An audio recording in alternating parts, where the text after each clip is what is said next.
Hello and welcome to the Talking NorCal podcast, the official podcast of Active NorCal. I am your host, Zach O'Brien. With me here, as always, it is Bobby, Thanksgiving Bob. It's nasally Bob today. You got a little nasal stuff going on. We'll call it seasonal allergies. It's definitely not the vid because I just keep sneezing and I have a runny nose, but I feel great. So it's the fall is in the air right now, and so you're just feeling things are going up your nose. You got a little. It always happens with the change of like the weather. Also had a zit on my nose this morning, so I probably look like Rudolph. So yeah, I mean, not the most sexy look for Bob today. It's Thanksgiving week. You are in the holiday spirit, my friend, with some nasal stuff. I almost wore a seasonal sweater today, but I decided against it. But I am in the season. I'm feeling it. We got a little Thanksgiving this week, and I can't wait. We got a fun Thanksgiving week planned ahead, and we're going to nail out this podcast. Before we go, spend it with family, eat a bunch of food. It's going to be great. We have an awesome episode today. We have returning. We've never had a guest return this quick. Other than our father. Well, but he didn't return this quick because I think Randy came on 2 months ago. Randy Robbins is joining us today. He came on, like I said, a couple months ago, talking about his bucket list being to photograph the Lassen Pack. And sure enough, 2 months later, he has the most epic photo of the Lassen Pack. It is awesome, and quite frankly, it might be the greatest wildlife photo in California's history, and I will go into that a little bit later. So we're really excited to talk to him about the process of what it was like to capture that and the feeling he got when he actually saw the picture on the camera, because it was a trail cam. And so we're really excited to talk to him about that. Before we hop into all the news of the week, be sure to subscribe to us wherever you get your podcasts. We are on Spotify, Apple, Stitcher, iHeartRadio, Facebook now with their podcasting stuff going on. So we're everywhere. Just subscribe to us. We really appreciate the support. And that's all I have. I'm super excited. And you seem incredibly excited. Do I really? Yeah. Yeah, I'm feeling good today. That might have been a little bit of sarcasm, but no, yeah, let's go. Thanksgiving. Let's hop into this episode with the Tahoe's Hella NorCal. NorCal, we're hella NorCal, and I could spend all day just chilling in the South Bay. We're NorCal, we're hella NorCal, and there are no salad dudes who kick it down in Santa Cruz. We're NorCal, we're hella NorCal, and we get a little cray-cray when we visit the East Bay. We're NorCal, we're hella NorCal. It's a beautiful Thanksgiving week here in Northern California. A little chilly today, which kind of put me in the holiday spirit. The leaves are beautiful. The changing of the leaves. I mean, I was thinking about driving here. I think I forget about it every year. And then all of a sudden it happens. It's like, I love it here. You know, I want to have a house that is just surrounded with trees that leaves change color every year. Yeah, but then you have to rake them up, because over in my neighborhood, because I ride my bike to work, to the office every day, and I'm with the cars because the bike lane is packed with these piles of leaves, which is cool, but it's also a pain for anyone living there. But it was funny, it's the Golden Road Brewing Company just down the street here in Midtown, Sacramento. There's a tree there that's so bright, and I was going past it, I'm like, that tree is flexing hard right now. It is the brightest yellow I've ever seen. So it's a pretty cool time of year to live in the city of trees, Sacramento here. Former city of trees, now farm to fork capital. Well, I think they do both now. Well, they painted over the city of trees on that big water tower, and it now says the farm to fork capital of the world. Pick your branding, pick your messaging. I am farm to fork. Please. I love trees, but I choose farm to fork. But there's a lot of trees here. So shout out Discover Sacramento, right? Visit Sacramento. Visit Sacramento, yeah. That's right. But we have some serious stuff to talk about that's happened. You know, it's this weird shoulder season before we officially get into... Shoulder season? Yeah, I heard that recently. I'm like, okay. Yeah, shoulder season, it's essentially spring or fall. It's not summer, winter are like the definitive seasons, and spring and fall are the shoulder seasons. Or you could say that it's between seasons is like a shoulder season. Like, is it fall right now? Is it winter? It's really hard to tell, right? Well, yeah. Most areas of the country have normal like seasons. We don't have that here in Northern California. Shoulder seasons, sure. Yeah. So, But we got some important articles to talk about. What do we got? All right, first story. We've talked about this and we've kind of debated what the number would be. Turns out nearly 20% of the world's giant sequoias burned in recent Northern California fires. Yeah, so it was 2020 was the Castle Fire, and that burned through a lot of the giant sequoias over. They basically grow in like northern central-ish California, just below the Sierra Nevadas, and we're talking about like the Sequoia National Forest. But that is the entirety of the world's giant sequoias grow in California. That's it. This is the only place that they grow, but they are the largest tree in the world. So they're something of a national treasure or world treasure. Well, it's not just the largest tree; it's also the oldest living thing on the planet. Well, redwoods are a little bit older, I believe. Well, don't quote me on that, but I think that General Sherman isn't General Sherman the oldest living thing on the planet right now? No, I'm pretty sure it says it in this article. Though, oh, really? Does it? Oh, I mean, I did. It's hard to because you have redwoods and you have sequoias, and they're two different trees. The redwoods are the tallest, I believe. And maybe you're right. Maybe sequoias are the largest in diameter and the oldest. Quote, the General Sherman tree, the largest living thing on Earth. Yeah, but you said oldest. I don't know how old they are. Yeah, so that's all these trees have all these different delineations, but the sequoias and the redwoods are the most marvelous trees on the planet. But sometimes I get it mixed up, which is which, So they are saying they've concluded their assessment of the Windy Fire and the KMP Complex Fire, which famously burned through the Sequoia National Forest and National Park this past late summer. And between those fires and the Castle Fire last year, around 10 to 15,000 giant sequoias burned. That is nearly 20% of the entire population of these trees on the planet.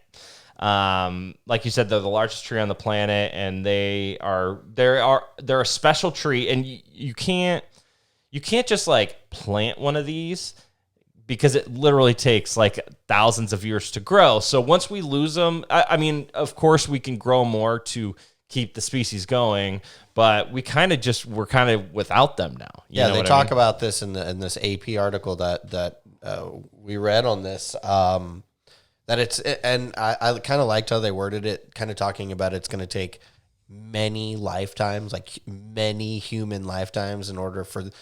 They are planting some of these trees. They're trying to save things, and they haven't really done that before. But it's almost comical that they're planting them, because it's like you're trying to replace like 1,000-year-old tree with a little seedling. I mean, but you got to do it. It's good to do. But there was some like positive news from this story, right? Right. So, they do really need, these sequoias need fire to how do you just be a healthy living environment, I guess. They need them naturally to happen. To reproduce. Like right. Fire helps them burst out their seedlings out of the tree and spread. But that is, and we actually talked with Joanna Nelson from Save the Redwoods League, whatever that was, 2 months ago, about this very thing, right? Low heat, low intensity fire is really important for these trees to reproduce. High intensity fire, which is what we're seeing in Northern California the last few years, destroys them. So it's like there's like a middle ground that we're really trying to find, and some were destroyed by high intensity fire, but a lot of these fires that burned through here were low intensity, and it will help propagate the species a little bit longer. So that it is good news. You're right. And those lower heat fires that we're talking about, the controlled burns that we do are those. They are trying to maintain, forest management, if you will. And in this article, they talk about how the areas to which they had been practicing the controlled burns and had been really working it, they showed progress. It was working. And so that'll just expand that practice, which will hopefully just improve this wildfire-y, crazy, decade that we've had. Right. And yeah, I mean, this responsible burning, this controlled burning that are going through these really, important areas of forest in Northern California, like the Sequoias, like the redwoods. We're learning how important it is. These trees, both redwoods and sequoias, are known to be fireproof, but they are low intensity fireproof. So we need to burn through these areas so high intensity fire does not come through and just destroy them outright. And it's really fascinating that we're learning this right now. And my assumption is that Native Americans sort of knew all this, going back thousands of years. I'm actually reading this really cool book called Sapiens, and it talks about just the history of Homo sapiens and how people, came over through the Bering Strait a long time ago, longer than initially thought. So the people who lived in these areas where these redwoods were growing, thousands of years ago, probably knew this stuff. But as a modern human society, we're just now kind of learning this stuff. So it's fascinating, although it's really troublesome that these fires are getting through and burning high intensity and kind of destroying these forests that we know and love so much. It's hard to predict nature, but we're getting a little bit better, and we're figuring out ways of, reducing as much damage as we possibly can. My question is are we going to try to play God a little bit too much? Well, what do you mean by that? Well, you remember when we went fishing on the Trinity River? Of course. With our great friend Ian Strade. Yeah.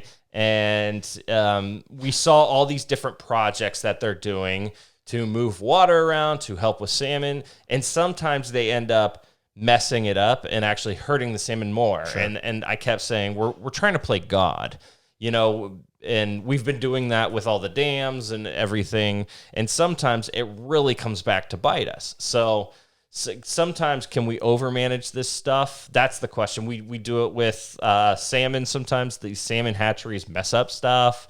So, I think it's good. We need to do it, but sometimes I think we go a little overboard and we try to play God a little too much. Going overboard on like controlled burns. I mean, correct. But do we know the long-term impacts of this type of stuff? I'm just always skeptical. You have to have some sort of devil's advocacy going on here, right? So, but, this is overall bad news, but, I don't think these trees are going anywhere as long as we manage them properly. But overall, we know the number being around a fifth of the world's sequoias have burned in the last basically 3 years. Which is crazy.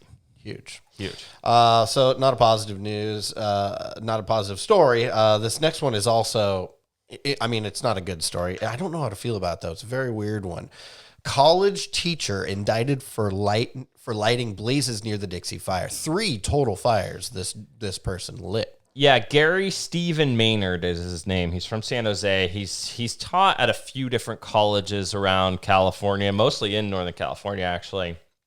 He faces 4 counts of arson to federal property, stemming from, he's accused of setting fires July 20th in the Cascade Fire in Siskiyou County, 1 day later in the Everett Fire in Siskiyou County as well, and then fires August 7th at the Ranch Fire and Conrad Fire in Lassen County.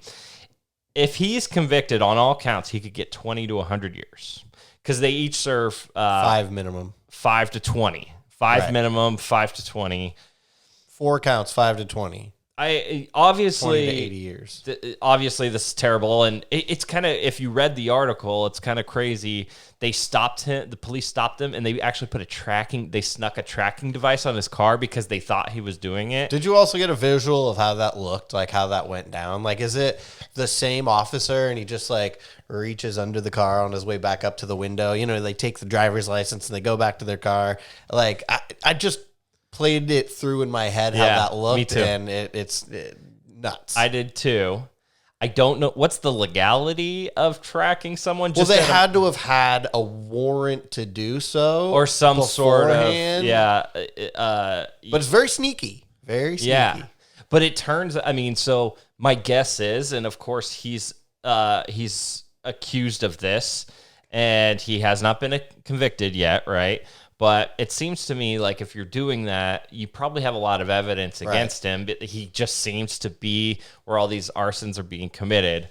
They probably at that point had enough evidence to charge him, but they were still compiling their case, and they wanted to maybe solidify their case. And so they, based on the, all of the information that they had already collected, they presented that to a judge, got a warrant, and then sneakily started tracking the guy. Well, and that's a weird concept too, right? Because it's almost like tracking a serial killer. He almost has to be going out to kill someone if you're gonna catch him in the act, right? Or a drug dealer or a prostitute, same thing. They kind of got to be doing this bad thing for you to catch him in the act. Well, and why would you go back to the scene of the crime? Like, what could you gain from that other than just like feeling? I mean, like, it's just a bad idea. Well, what we don't know, and what I'm really curious about, is why he's doing this, right? Totally. This is going to be a documentary or a movie, I think. Well, just reading, or maybe because there have been a bunch of people overall that have been accused of this stuff, right? Lighting fires around Northern California when we know they're going to take off. They're doing it in these times that it's high intensity fire weather. And this guy just went on an arson rampage. Yeah. But you look at, so the lady, and her name eludes me, the lady that lit the fire out at Shasta Lake, she was determined she can't stand trial. She's that crazy, right? And she was like camping out at Shasta Lake. She's this weird, like, I don't know, some sort of spiritual something, yoga person. I don't know. Yoga? I don't know why I said that. Probably not yoga. Well, it's something. She's a witch. We'll just call her a witch. Well, she has like her PhD from Berkeley, but she's also just off her rocker a little bit. And they said she can't even stand trial because she's that crazy. But this guy couldn't have been too crazy, right? Because they're allowing him to teach at universities. Well, Ted Kaczynski was also a university instructor, I believe, at some point. I mean, that guy was brilliant, but he was the Unabomber. Yes, but I'm guessing if you saw him in later years, he was probably antisocial. You could kind of tell that he was a little bit off his rocker. So again, why is he doing this? Is he radicalized? Is this a radical political thing he's doing? Is this? I don't understand why you would do that. And I'm sure there's probably maybe this is an environmentalist, radicalist type person. Maybe it's the other side. I don't know which side of radical politicism you would need to be to want to do something like this. So when we were growing up and there were wildfires, and a lot of times they were determined to be man-caused and generally maliciously, I think, and I'm a big fan of firefighters, but a lot of people were assuming that it were the people that were going to financially gain from those fires, that being firefighters. Now, this guy was not a firefighter. This guy was a criminal justice instructor in college. What could you gain from this? There absolutely nothing. Like, even politically, what could you gain from this? Well, he's trying to prove a point, I would assume, right? He's trying to prove a political point, whether that's an environmental thing or maybe a climate change thing. I don't know. He was a lecturer in criminal justice studies, specializing in criminal justice, cults, and deviant behavior. Is he just trying to set an example? It seems like he's setting a perfect example for deviant behavior. What not to do. But they're going to throw the book at this guy because, a lot of damage was done. I don't remember of any of these fires if there was a loss of life. They would have probably charged him with murder if that were the case. But these things, they kind of have to throw the book at these people because what we're dealing with right now is serious, loss of life can happen, significant loss of property, and you have to deter these people at every step of the way. And he was from San Jose, and he was lighting these fires in Siskiyou County. Like, what, why? Like, what are we talking about here? What went wrong? Maybe buddy? He thought he could get it's like Black Bart. Black Bart, the famous stagecoach robber, lived in downtown San Francisco. And no one, he like had like this normal job, and he would go on vacation and go up and rob the stagecoaches, hide out for a couple days, and then go back to San Francisco. So maybe he thought by going way up north where, people don't know him, he could get away with this stuff. Not happening. What a weirdo. Yeah. Do you have anything to say about said weirdo? Said weirdo. If the accused is guilty, throw the book at him. I assume that if they have all this evidence against him for 4 different fires in different areas, they probably have a strong case against him. But said weirdo needs to be thrown the book. And I'd really like to know why he did those. What are his motives? I think we're all fascinated by the story, so I'm sure we'll keep following it. And again, I anticipate this being some kind of a Netflix documentary. Well, I think we need a full Netflix documentary on arsonists. Maybe we do one. Maybe we do an active NorCal documentary. Yeah, I'm so curious why these people do it, because it's a terrible thing to do. There's so much that could go wrong for the general population of those areas when there's a fire. So. If he is guilty, I do not like said deviant. Throw a book at said weirdo. Yeah. Enough said. Okay. Next story. This one's kind of a poopy story. California Water Board testing concludes E. coli in the American River not caused by humans. Well, and let me clarify, because I actually wrote that headline you just read. They said it's mainly not caused by humans. The main source. Cause, there are 2, neither of which being humans. So I have some takes on this. So we've talked about this. There are in the lower American River, right through Sacramento before it meets this Sacramento River, high levels of E. coli. And a lot of people swim in that area, like Discovery Park, right there. You pass it when you're going on I-5, going into downtown. And it's a serious concern because people swim there. You can get really sick from this E. coli, and it is like very high levels. So the California Water Board came out, and they said they publicly made a statement that says this is caused by animals, mostly geese, birds and dogs. Right? Birds and dogs, because there are trails going along the river where dogs, go to the restroom, and so that's what they say. A couple things. One, they tested above the homeless encampments. So this public statement that they're coming out with is I think they're really trying to say that these encampments are not the problem, right? Which is bull, which is BS. I mean, it's definitely a problem. Maybe it's not the problem, but it's definitely a problem. And geese always contribute to E. coli. We see it in Whiskeytown Lake all the time. Every year, around like Brandy Creek, Whiskey Creek area, they have to close it for a little bit because there's too many geese, and it's an E. coli issue because of their poop. But why are they testing above those encampments? Right. Because the higher levels, historically, of E. coli are below the homeless encampments. And my general sense is that these encampments are causing the E. coli to spike significantly, and we need to make adjustments to whatever's going on there if you're going to allow people to swim right below there. So, to your point, it says that humans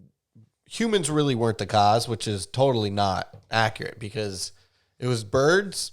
Now there's no pet birds being walked around, but dogs? You think the dogs are just walking around wild up there? Right. Or do you think that they're with humans?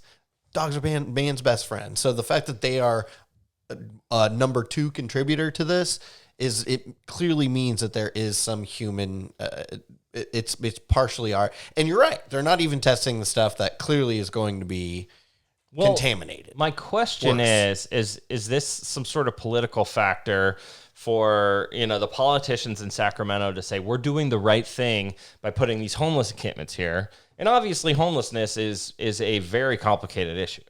But let's not dance around what is actually causing this E. coli. Are they trying to mislead the public is my question, to make it seem like, oh no, these aren't causing any environmental issues, which we know they are. Right. We drive past these things. Of course they are. Now, I'm not saying I have an answer to the homeless problem, but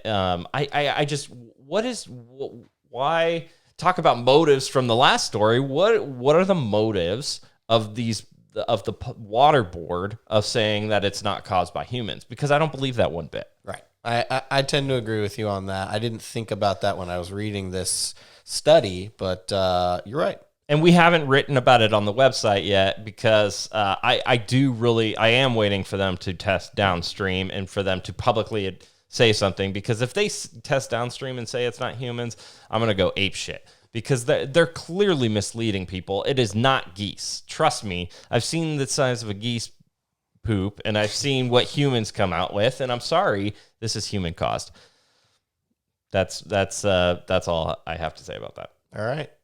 All right, what's the next story? All right, next story. Chinook salmon attempted to spawn in a graffiti-filled channel in the Bay Area.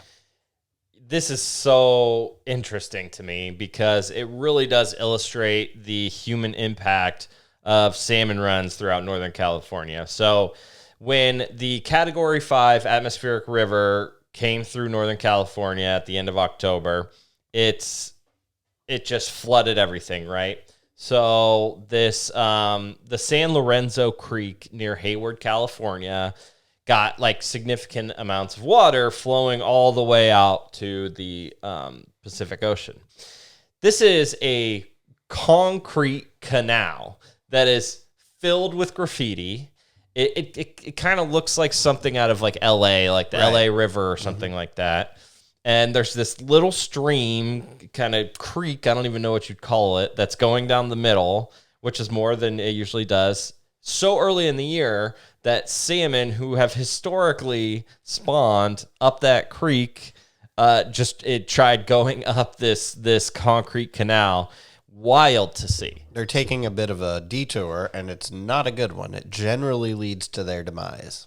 No. It 100% leads to their demise because there's nowhere to spawn, and they just keep going, and eventually they hit dry area. So now this is clearly a problem because this was built in like the 60s, and they've seen some salmon, but there's a significant increase of salmon activity this year.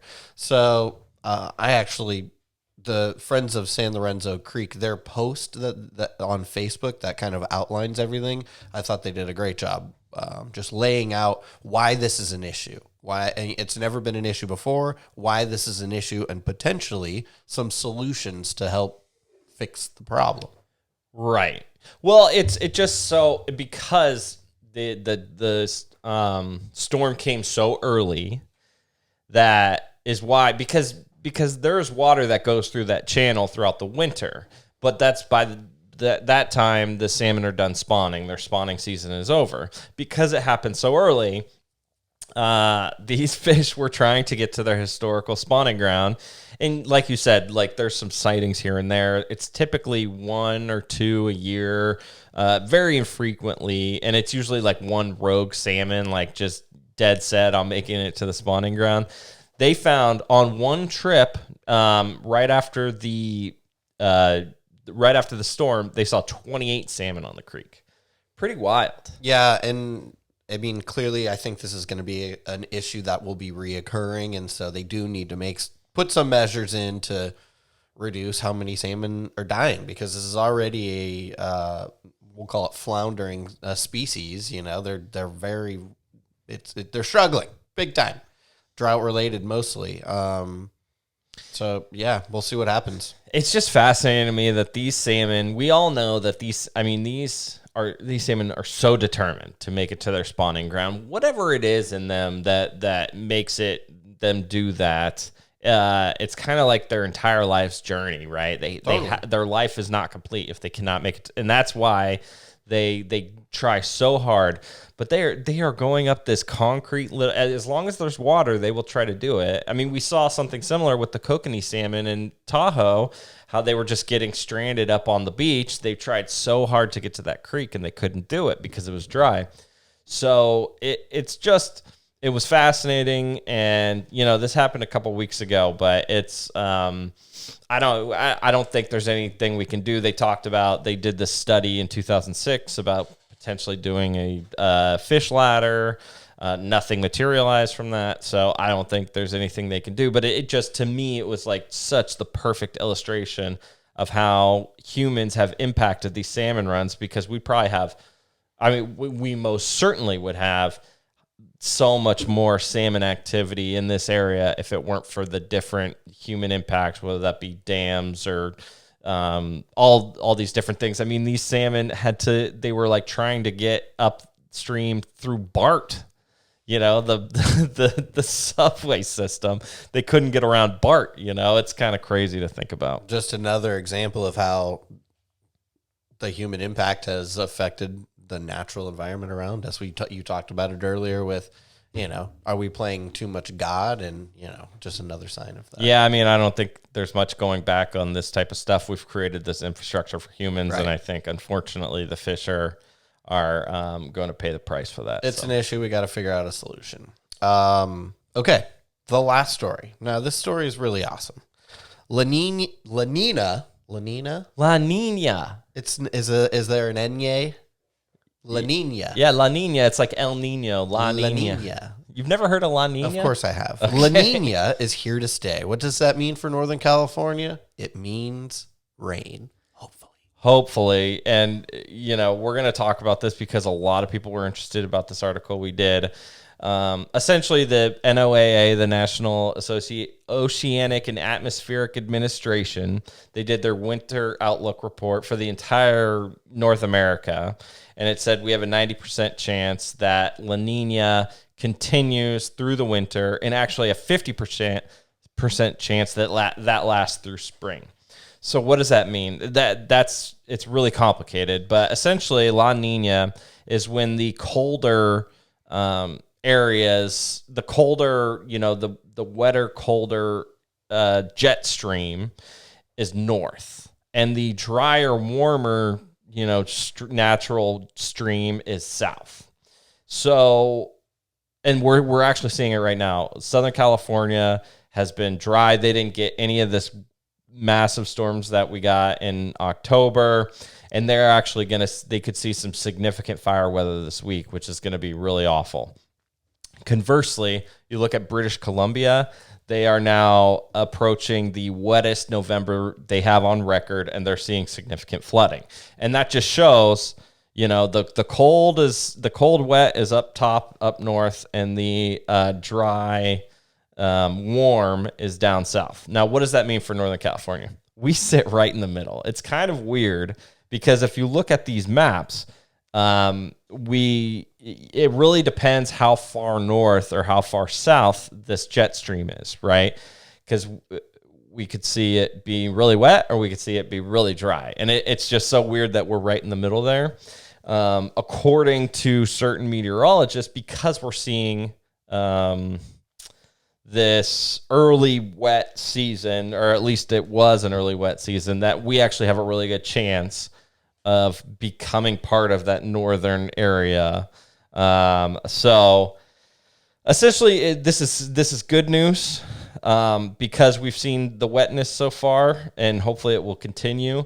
But as all weather reports are, who freaking knows? Yeah. Just like you said, we usually kind of sit in the drier area of this pressure system, and lo and behold, this year we find ourselves in a bit of a wetter area, which we very much can use. And Southern California is still dry. Maybe it'll start to shift a little bit more south. We can only hope, but it's great news. And I guess it's time for a sound effect, right? Rain dance. Yep, we should be rain dancing. We need it, but it is a fascinating look. Like if you look at these maps in our article, it's like this is why La Nina doesn't really matter all that much. I think El Nino means a little bit more. Like we'll see a more, concrete pattern in an El Nino year, but La Nina basically means like it's a 50-50. We're juggling here. We could be really wet or we could be really dry, or it could just be moderate right in the middle, who knows? But La Nina is here to stay. Good news. Let's fill up those reservoirs and let's get that snowpack. Rain dance. Rain dance! And that does it for the news of the week. Okay, let's go to our interview. We have a short interview here with Randy Robbins. He just took what I called the greatest wildlife photo in California's history. He did it. He got his bucket list, the Lassen Pack photo. Let's hear what it was like getting that photo from Randy himself. All right, we'd now like to welcome on someone who has been very busy. You came on to this podcast and you said you wanted to photograph the Lassen Pack, and 2 months later we're sitting here and you have this fantastic photo of the Lassen Pack. Randy Robbins, welcome to the show. How's it going? Yeah, it's good, man. And it's crazy that happened the way that it did, and that it happened fairly quickly. I mean, I've been doing a lot of homework, but actual boots on the ground, I think this was my second sort of attempt to get a photo in what I knew was kind of the Lassen Pack area. So yeah, crazy stuff. So tell me the process of what happened, because I believe you were on in August, and I probably should have checked that. I think you were on around August on this podcast, and you said, out loud, my bucket list is to photograph the Lassen Pack. And since then, on your social media pages, I've seen you ramping up to be like, okay, I'm really going for this. I'm really going for this. Tell me the process leading up to and actually getting that photo. Oh man.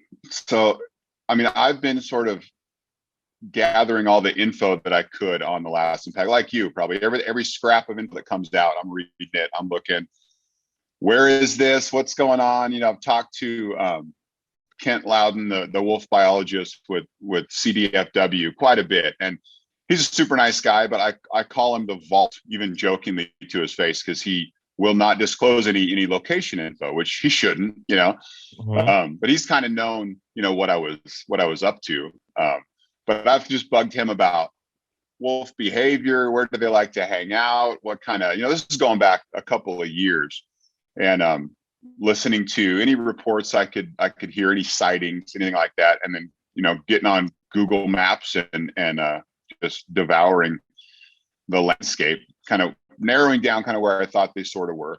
I went out and set my camera trap. That was the other piece of it, was kind of building a good camera trap setup, because knowing that getting a good close-up shot in person is a whole lot more rare than, potentially getting a camera trap image of them. So built the camera trap setup. And when I first put that out, I set it up once in an area that I knew was in their range, not far from a ranch I was on National Forest, but not far from a ranch that I knew it had some issues with them. And that was before the Dixie Fire kind of kicked in. And that was probably close to when we were talking before. That area started, like the forest started kind of closing in sections. And I could see that was maybe next. When that was all happening, I got a call or a Facebook message from an acquaintance who works in the woods, and told me they had a sighting. They saw the pack, heard the pack, and it was kind of this other corner of their range that I thought maybe was a good potential, had the right kind of habitat and everything else. Another ranch, also kind of in the national forest, but not too far from where people have seen them before. So I was like, I'm going to go get my stuff set there. But then shortly after that, all the woods closed down. The Dixie Fire blew up huge. And the area where I had my camera the first time burnt. The area where the wolves were burnt. And everything was on hold.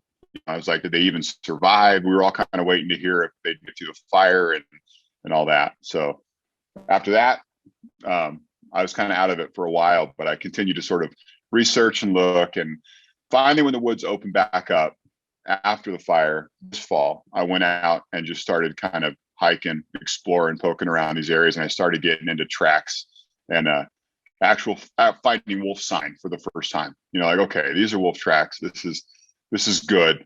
Narrowed down a pretty decent location where it was clear that it was a game trail that was kind of being used in two directions. I was getting wolf tracks going both ways, and that was kind of okay. They're not just passing through here. They're using this trail on a somewhat regular basis. And I was seeing stuff post fire and since the big rains and stuff that we had. I'm like, okay, getting closer. So then I finally went back out on one of those trails and set up my camera trap. And it only took a week, which was shocking. Week 1, I went back and checked it in 1 week and had that shot on the camera. So yeah, that's what was that feeling like? Because you kind of you put your camera out there and it's a really nice setup. You show it in your YouTube video, and if anyone's not following him, subscribe to him on YouTube because your videos have been really great lately, talking about your process. And so, what's it like? Because you go out there and you could have nothing, right? And instead, you get there and you got multiple wolves on camera. You got that bear shot, which was amazing. What's it like to see that and say, wow, I actually got it? That's not how it works usually, especially with camera trapping. I mean, I've been trying to get like certain shots for months and months and months, and it doesn't work that way, So when I set up, even for the wolves, I mean, I even said on YouTube, I was skeptical that they would even come near that camera box. Because the whole thing, if you're not familiar with it, it looks like a Pelican case kind of little housing that I built for the camera. I put the flashes up high in the trees, and my trigger was up high in the trees to kind of sort of conceal everything. But it's a burnt landscape where I was at, so you're not really going to hide anything. And I didn't think they would even approach the camera box. But so going back up there, I was walking back up to the camera and actually saw tracks in front of the camera on the ground when I was going back up to it. And I'm not sure even if that was the bear or the wolves now looking back on that footage. But yeah, I opened that camera up and I'd never gotten a good black bear on the camera trap before. And that would have been like a bucket list photo in itself. Those came out really sweet, but that poor bear got just pushed to the side because the next image was a gray wolf staring at me, and that was like, how did that even happen? I mean, I did not think, even in the first month, 2 months, I was expecting to be out there until the snow was flying and I couldn't be out there anymore, in that location. But yeah, week 1, it worked. So the next week 2, I had 0 pictures, nothing on the follow-up, the weeks afterwards. It was just once in a lifetime. Yeah. Well, and I don't, even though you had all this somewhat inside information from different people in the area, I don't think people realize how much these wolves travel day in and day out. So actually locating them is sort of a crapshoot, right? Right. In a 500 square mile, range, it's a huge area. And I don't even know if the whole pack was hanging out there. Kent Loudon has told me that they split up a lot. You'll have 5 wolves in, one half of the range somewhere 100 miles away. And, trail cameras I had nearby, I've got 3 of them on a trail camera. So as far as I know, it was only 3 of the 9 or 10 or whatever there is, even in the vicinity. And they just happened to choose, that trail on that morning, was a pretty sweet deal. How big is that wolf? Because I saw like the photos you had of its paw print are pretty sizable, right? So like, do you have an idea like how big that wolf is? Yeah, so I did a lot of homework on how big they are, and the average gray wolf. I mean, I had people.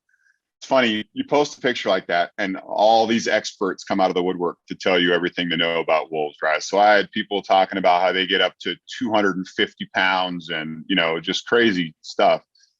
The average big male gray wolf is like in the 140 kind of range, and like 170 is a big wolf. I measured a little branch on a tree that was right there in the picture, kind of next to the wolf. And a pretty close guess to like the height of its back is about 28, 29 inches, which is big, but it's not freakishly huge. You know, people have this kind of mental idea that they're just massive. The feet are huge. The front feet are especially huge because their front paws are bigger than their rears because they're like all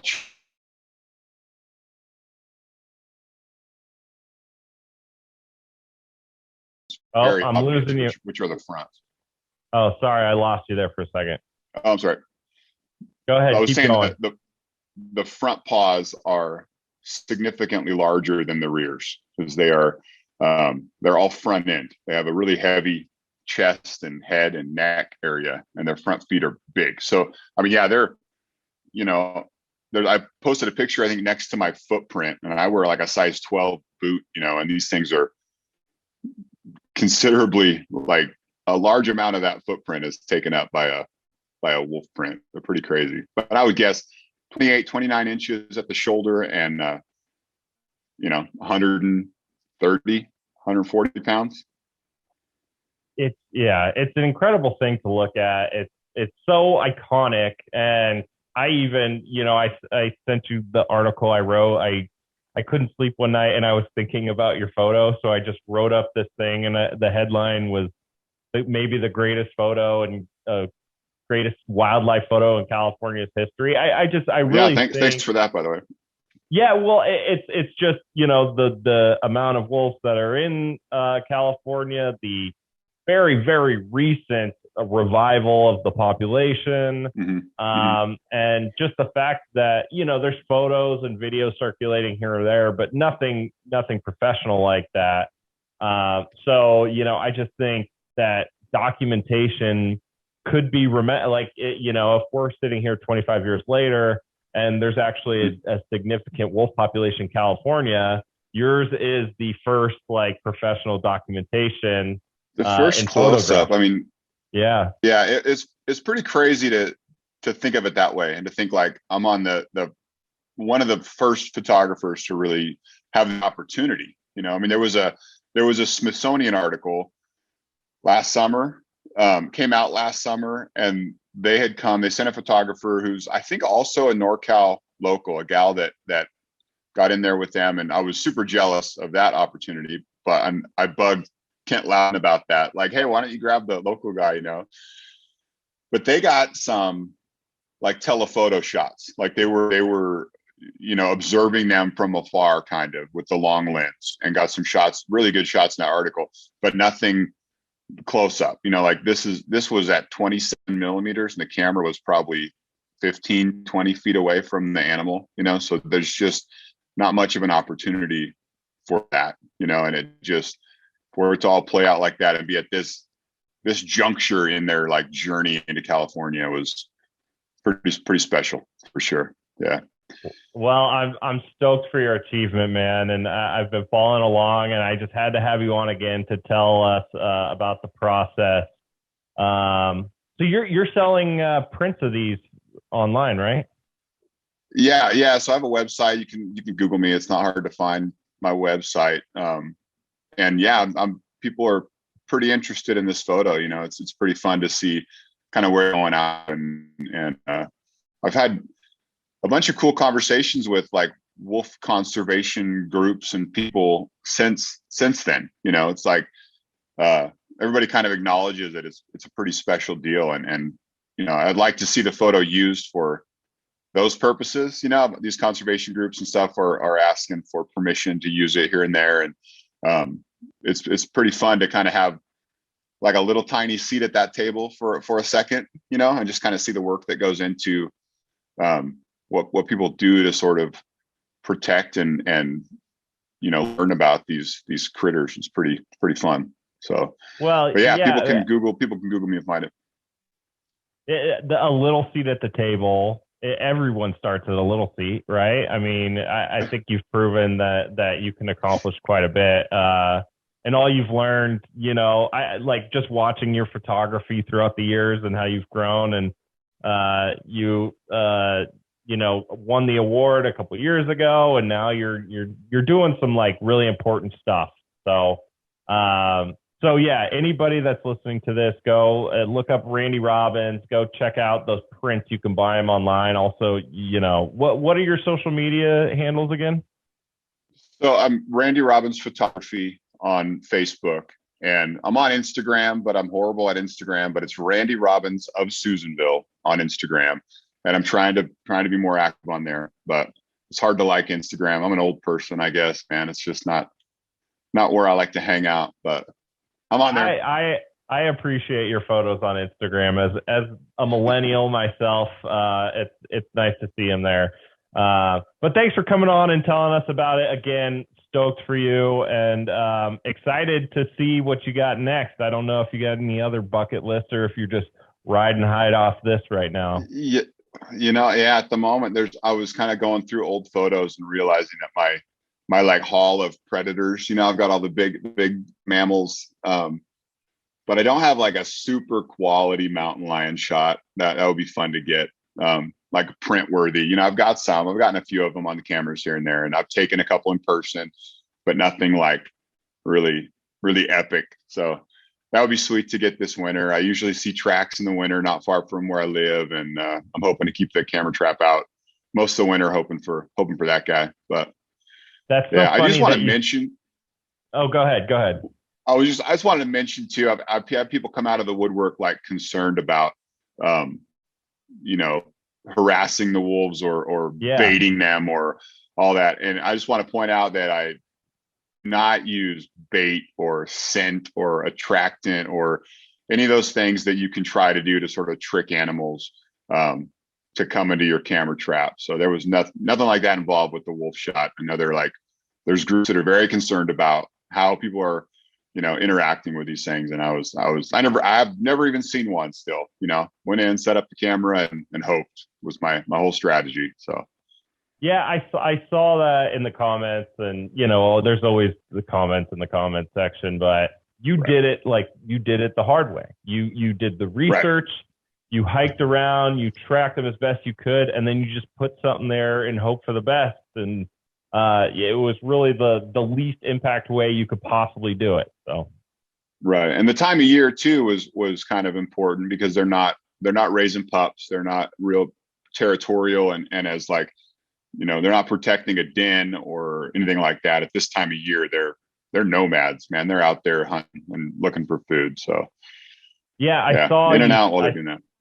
I saw you say that, you're like, I would only do it around this time of year. I wouldn't do it in certain other times. So I'm glad you mentioned that because it really is important. And, it is probably tough as it is to have conversations with Kent Loudon, and him not being able to give you information is probably frustrating for you, considering in your own heart that you have the right things in mind. But he really does have to protect them, and we as a whole need to protect them, as there are only maybe 20 in the state. So right, there's just a handful of them out there. Yeah, it's a pretty crazy deal. And you got a glamour shot of him, man. I'm stoked for you. Congratulations again. If you aren't following Randy Robbins, follow him on Facebook, Instagram, YouTube. He's great to see all this wildlife photos. Thanks for coming on, man. I really appreciate it. Yeah, much appreciated. Thanks for having me back. All right, see ya. Okay, much thanks to our friend Randy Robbins for coming on the show.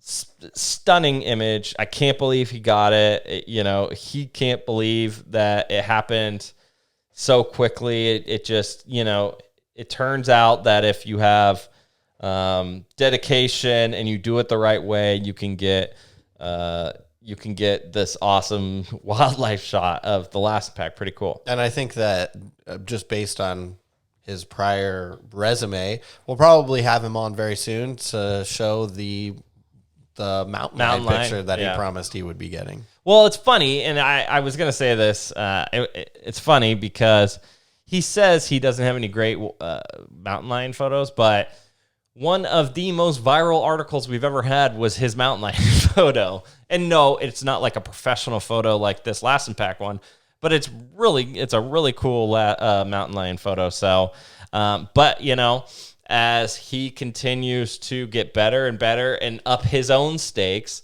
then he's like, nope, I got to get a pro up close glamour shot of a mountain lion. Got to respect it. So stay tuned for our next interview with Randy Robbins. Yes, thanks, Randy, for coming on.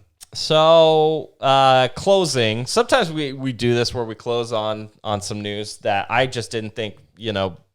You wanted to lead with this. Well, if we're being honest, and I was like, well, we can end with this. Yeah, well, it's big news. It is big news, and it's flying under the radar a little bit. So, the Great American Beer Festival happened, you know, recently, and a bunch of Northern California breweries took home gold medals. The Great American Beer Festival is the biggest beer festival in the States. It's the most prominent. It's the preeminent prize for any brewer is to win a gold medal, and it's they have the Super Bowl of the beer industry. Correct. And there are a lot of different categories. There's like they have awards for like 97 beer categories for like 175 different styles. I don't even know how that works, but you can go on their website and you can see that they have just a ton of winners. And each year, Northern California breweries do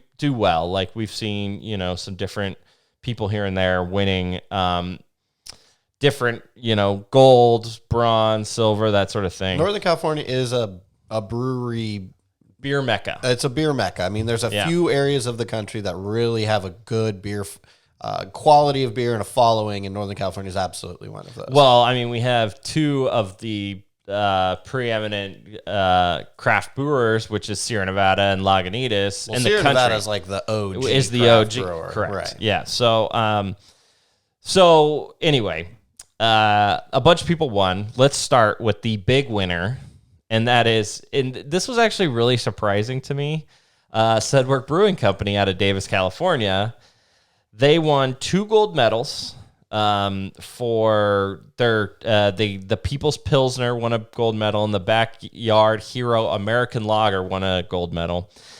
They also were crowned the Brewer of the Year for the 5,000 to 15,000 barrel category. Fantastic accomplishment. Crazy. And what I found most fascinating about this award is that Northern California, to me, really likes to lean into the pale ales, the IPAs, not lagers and pilsners. And you talk about it in this article you wrote on ActiveNorCal.com that they even said pilsners and lager are very hard to make. They're a lot harder than a lot of like IPAs and pale ales.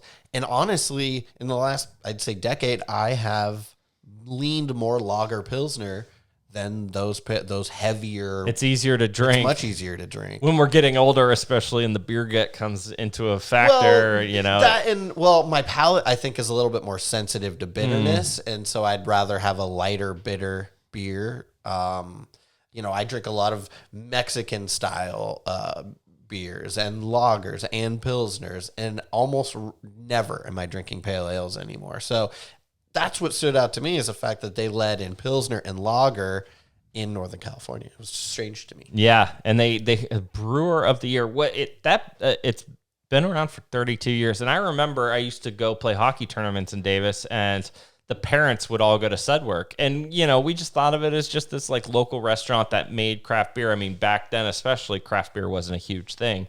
So after 32 years, they're finally getting their recognition. Congrats to them. We're gonna get someone from that brewery on this podcast. Yeah, we could do a full beer tasting there, because I just did not know that they were doing so well. I've never been there. I don't know if I've ever had any. Oh, really? Beers, to be honest. Oh, yeah. It's great. Yeah, it's kind of a German, feel vibe that they got going on.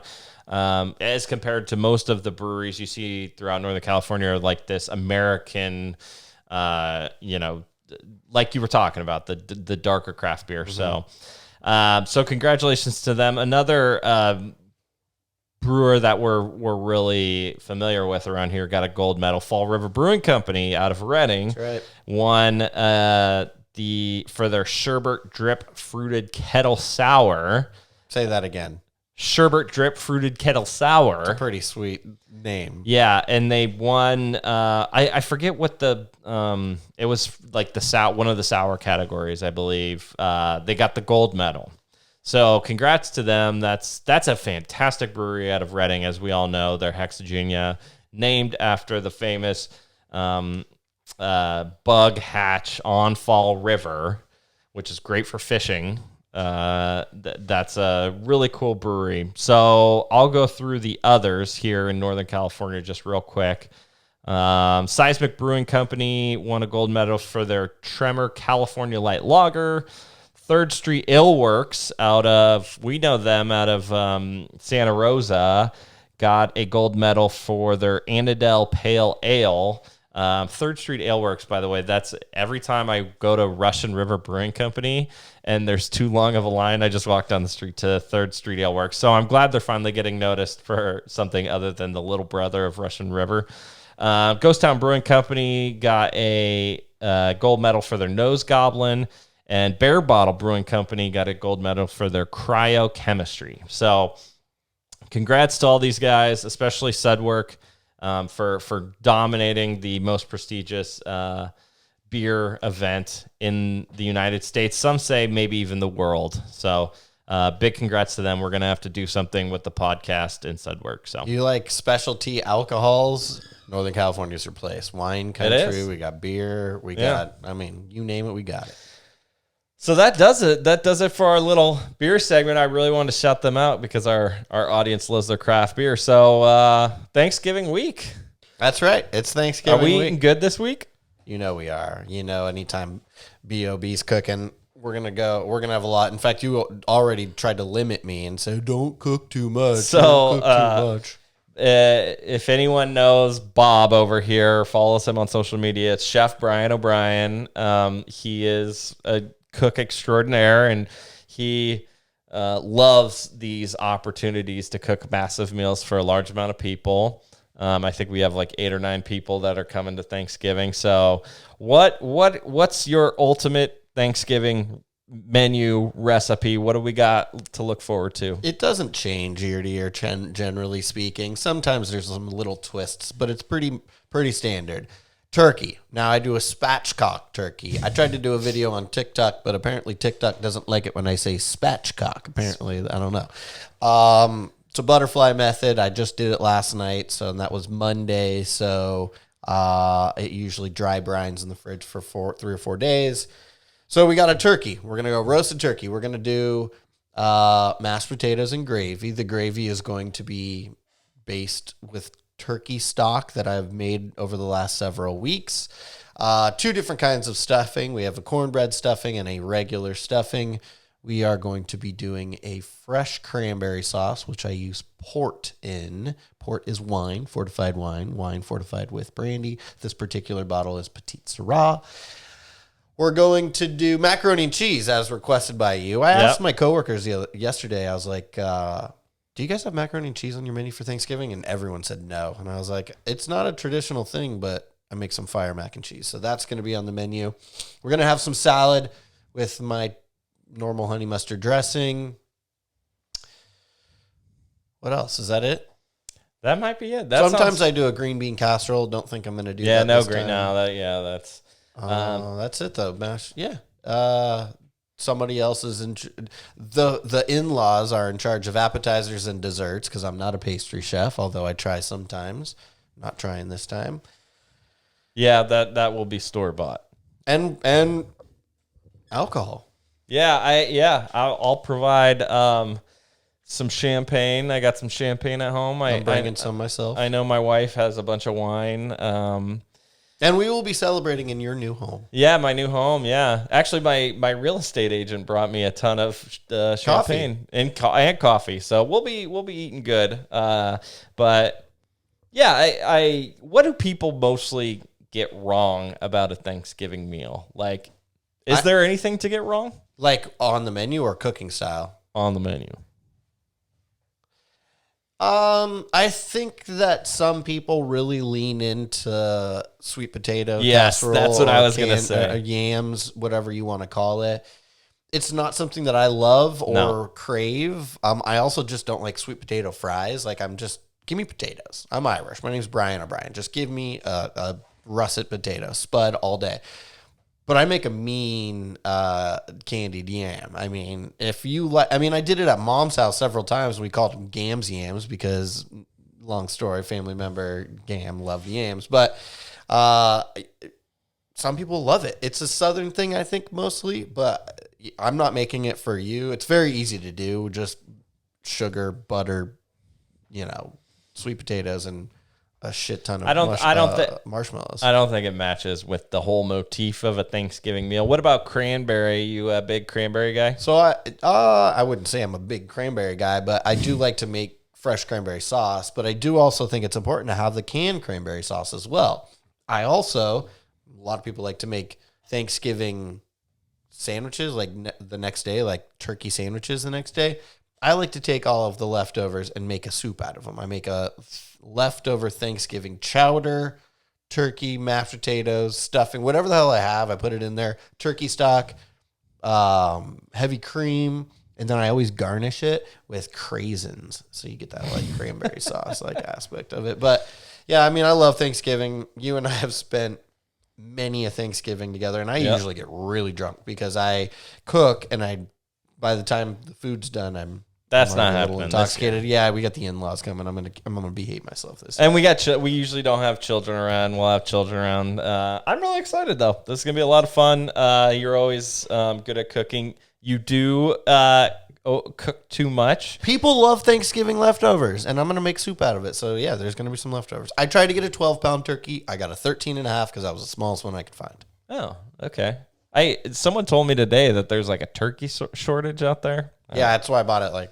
I saw there were like 50 at Safeway the other day. Well, we got a butterball. We got the good stuff. So I don't know what that means. Some people are gonna get some like Kirkland brand stuff probably. Got butterball. We got that good. Okay. Well, from the Talking NorCal podcast to our listeners, have a very happy Thanksgiving. And good New Year. Happy holidays. We'll be back next week with another fun episode. We got some cool people coming up. So be sure to subscribe wherever you get your podcasts. And thanks for listening as always. And remember, stay active. NorCal, we're hella NorCal, and I could spend all day just chilling in the South Bay. We're NorCal, we're hella NorCal, and there knows how to kick it down in Santa Cruz. We're NorCal, we're hella NorCal, and we get a little cray-cray when we visit the East Bay. We're NorCal, we're hella NorCal, and we get a little mental when we visit Sacramento. Yeah, we're NorCal, we're hella NorCal, and we partake in nature's bounty when we visit Humboldt County. Yeah, we're NorCal, we're hella NorCal, and I'm hella cool. The south of Sebastopol, we're NorCal, we're hella NorCal, and you know that we